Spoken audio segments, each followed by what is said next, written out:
द्वारा पहले ही रैप्चर हो जाएंगे। बाइबल हमको सिखाती है परमेश्वर का वचन के द्वारा, और बाइबल कहती है उन पर उनका भरमाने वाला शैतान आग और गंधक की झील में, जिसमें वह पशु और झूठा भविष्यवक्ता होगा, डाल दिया जाएगा, और वे रात दिन युग युगों तक वहां पीड़ा में तड़पते रहेंगे। जब ये गोग और मगोग जब पृथ्वी के लोगों को, पवित्र लोगों को और प्रिय नगर को घेर लेंगे, तब परमेश्वर का दूत अपने सामर्थ्य, अपनी महिमा के द्वारा दुष्ट शक्तियों में शैतान और उसका वो झूठा भविष्यवक्ता और वो पुराना अजगर और जो इब्लिस कहलाता है, पशु और पुराना अजगर, ये दोनों आग की झील में डाल दिए जाएंगे हमेशा हमेशा के लिए। और कलीसिया के विषय में परमेश्वर का वचन कहता है, इससे पहले कलीसिया जो है वो आत्मा में, बादलों पर, हवा में उठा ली जाएगी। मेरे प्रियो, परमेश्वर का वचन हमको आगे कहता है, एक बड़ा श्वेत सिंहासन और अंतिम न्याय। फिर मैंने एक बड़ा श्वेत सिंहासन और उसको जो उस पर बैठा हुआ है देखा। उसके सामने से पृथ्वी और आकाश भाग गए और उनके लिए जगह न मिली। फिर मैंने छोटे और बड़े सब मरे हुओं को सिंहासन के सामने खड़ा हुआ देखा।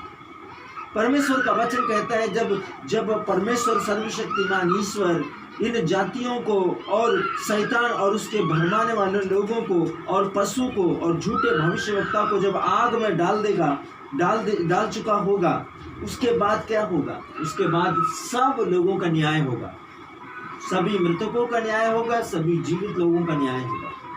और परमेश्वर का वचन कहता है कि एक श्वेत सिंहासन, एक सफेद उज्जवल महीन मलमल के समान पवित्र सिंहासन, और उसके ऊपर एक व्यक्ति विराजमान हुआ देखा जाएगा। वचन कहता है कि उसके सामने पृथ्वी और आकाश भाग गए। वचन कहता है कि और उसके लिए जगह न मिली।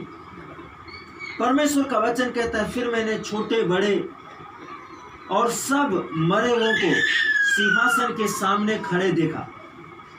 सर्वशक्तिमान ईश्वर का वचन कहता है ये सब मरे हुए, जीवित, छोटे और बड़े, सब परमेश्वर के सामने खड़े किए जाएंगे। हर एक व्यक्ति जिन्होंने परमेश्वर के विरोध में काम किया, पवित्र लोगों को सताया, धर्मी लोगों को सताया, पवित्र नगर में उपद्रव मचाया, ये सब वहां इकट्ठे किए जाएंगे। और बाइबल कहती है पुस्तकें खोली गई और फिर एक और पुस्तक खोली गई। हम सबके कर्मों की किताबें खोली जाएगी और एक और किताब खोली जाएगी जो मेमने की किताब है, अर्थात जीवन ग्रंथ, जीवन की पुस्तक। और जैसा कि उस पुस्तक में लिखा हुआ था, वैसे ही उनके कर्मों के अनुसार मरे हुओं का न्याय किया गया।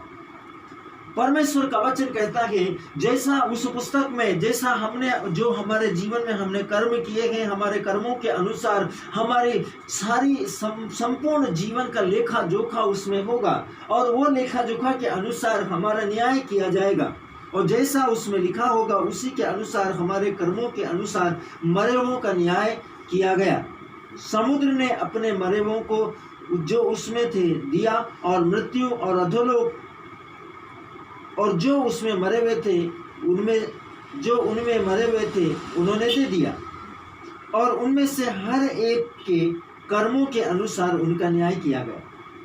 कोई नहीं बोल सकता मेरे प्रियो, यदि कोई समुद्र में डूबकर मरा, कोई आग में जलकर मरा, कोई आग में भस्म होकर मरा, कोई हवा में मरा, कोई एक्सीडेंट में मरा, वह हर एक व्यक्ति अपने जगह से परमेश्वर के सामने प्रस्तुत किया जाएगा और उनके कर्मों के अनुसार उनका न्याय होगा।